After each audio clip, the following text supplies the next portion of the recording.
From CBS, White House says 104% tariff on China will take effect Wednesday. Yo, heads up, everybody. I'm willing to bet that if you walk into your kitchen, if you walk into your bathroom and you look at everything, it's all made in China. CBS News reports, starting tomorrow, the White House will begin collecting steep levies on imported goods from China as President Trump follows through on a threat issued against Beijing on Truth Social Monday.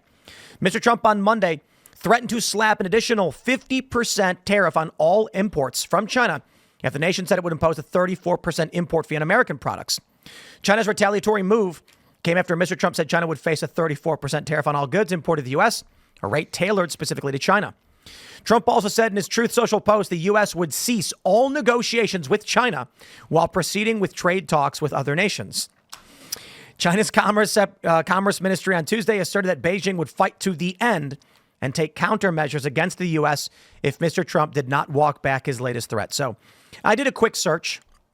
They say 13.4% of all products, all goods in the U.S. were made in China or sourced from China. That seems pretty low, but I suppose with over the past 10 or 20 years, you've started to see stuff get made in Vietnam or Bangladesh or some of these other countries. So perhaps it's not as much as we realize, but still a large portion of our goods are made in China. Now, here's where it gets crazy. A lot of people don't know this. You might buy a bicycle and they say made in the USA. Yet they don't tell you all the parts came from China. Yep. And then it comes to a factory or an assembly line where they physically screw the wheels together, put the chain on and say made in America. They don't tell you where the parts are sourced from. So there have been NGOs, there have been activists who have been trying to source. They've been trying to create a trail, as it were, saying when you buy this computer, here's where all the parts actually come from, because they don't actually all come from Korea or China. This is a nuclear global trade bomb. I mean, if Trump does do this and we see companies panic, and they probably will, because you've got at any given moment, goods are about to make port on the West Coast from China. And that means as soon as they land, as of 12:01, that small business is going to be told, hey, you got to pay 104% of whatever those goods are. So think about computer components. Think about vitamin C, washcloths, T-shirts, whatever it might be that's made in China. It's going to come to shore. The company that imports it is going to be told double the cost of that right now. A lot of them are going to say they can't do it. So I think we're going to see a lot of companies go out of business very quickly. There may be panic. This is bad. But you know, what's funny? Trump's attitude is, I will sacrifice so much to destroy the Chinese economy. I think China's going to be way more damaged by this than the United States will be. And Trump's not somebody you want to play chicken with. Yeah, I mean, so if I understand correctly, the number of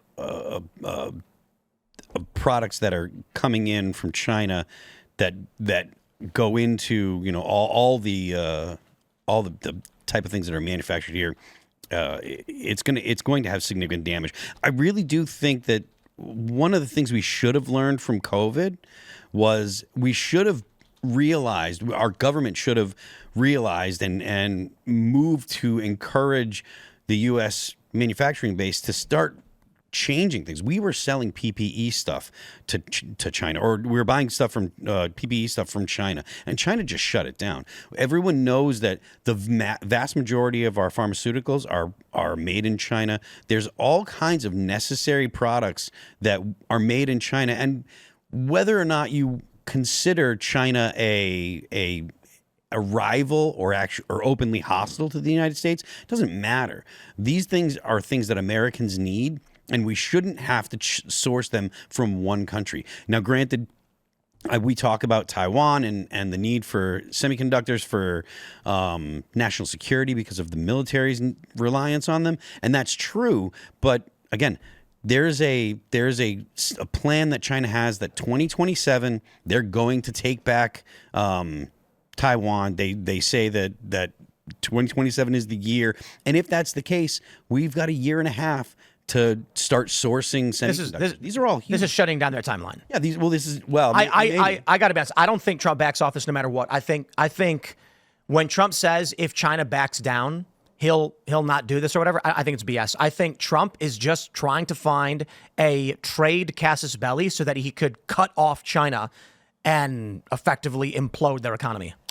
I mean, China does have significant, they rely on the U.S. for a lot as well, and they've got significant problems. They've got a lot of debt.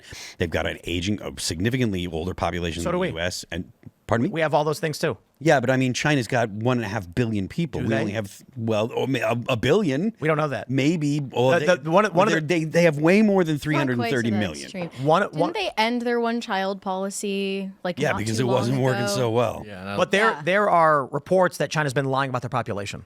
Oh. Yep. Yeah, but even still, they Perhaps. do have significantly more people than we do. Well, what's interesting is, like you said, 13.4% of American imports are from China. Conversely, 6.2% of American imports are from China, but 30 to 35% of Chinese exports are foreign invested enterprises. About 10% of that is American. So that's going to be a huge, just based on the fact that 30 to 35% of their economy, and that's 1/3 of their GDP, is based on foreign investors and foreign enterprises. I think that's going to be like a huge hit alone. 10% of their GDP is exports to the U.S. 1/3 of their GDP is tied to foreign invested enterprises. Oh, and 10% of that. 30 to 35% of Chinese exports are tied to foreign invested enterprises. I About see. 10% of that 30 to 35 is American. Interesting. And that's not even to account for like the rest of this 30 to 35% could be countries we have influence over. This is really interesting, actually, because let's think about it practically. There's a company in the United States, and let's say they manufacture lipstick or something. I don't know. Toys and video games. Let's see. They say that textiles, furniture, bedding, lamps, toys, games, sports equipment, and other miscellaneous manufactured items amounted to about half, 53.2 of U.S. imports for those that genre of commodities. In the United States, if you're selling baseballs and Trump says 104% tariff on China, simple. You call up a company in Vietnam and say, can you make baseballs? We need a shipment ASAP. We're cutting off China. In China, however, those factories walk in and say, you're all fired. Yeah. We can't sell anymore to the United States. Nobody's buying. That's why I don't think Trump backs off this. I think this was the play all along. I think Trump is trying to isolate China. That's why these 70 other countries are negotiating, and he's cutting trade deals, or he wants to. And this tariff on China is basically, we're going to nuke their economy. Trump, I think he's coming in and he's basically saying, we do not want a multipolar world. There will be one power on this planet, and it will be the United States. And Trump's not going to back down from that. I mean, I suppose that could be the goal.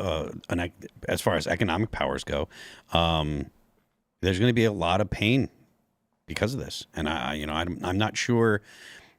Never mind the economic ramifications, but I don't know what's going to happen to the party at all, like moving forward. I don't know if Congress is going to allow this because technically, What can they do about it?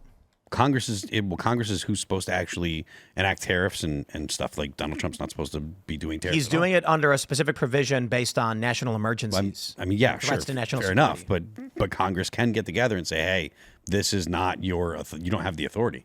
I mean, whether or not you like that or people will like that, they might. That probably I don't think for so. another 2 years though.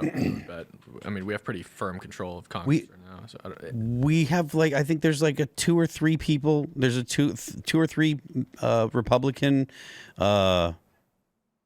majority, and Thomas Massey doesn't like tariffs. Yeah. So I could easily see a couple vulnerable And don't forget, we got Republicans saying I don't want my name on this. And don't forget the DEI Republicans that want special permissions for women. Yeah. Who will who could seek out leverage and obstruct whatever they want. Look, and this isn't me saying that I want this or that I want them to go against Trump. I'm just talking about the realities in Congress. And we've talked about this.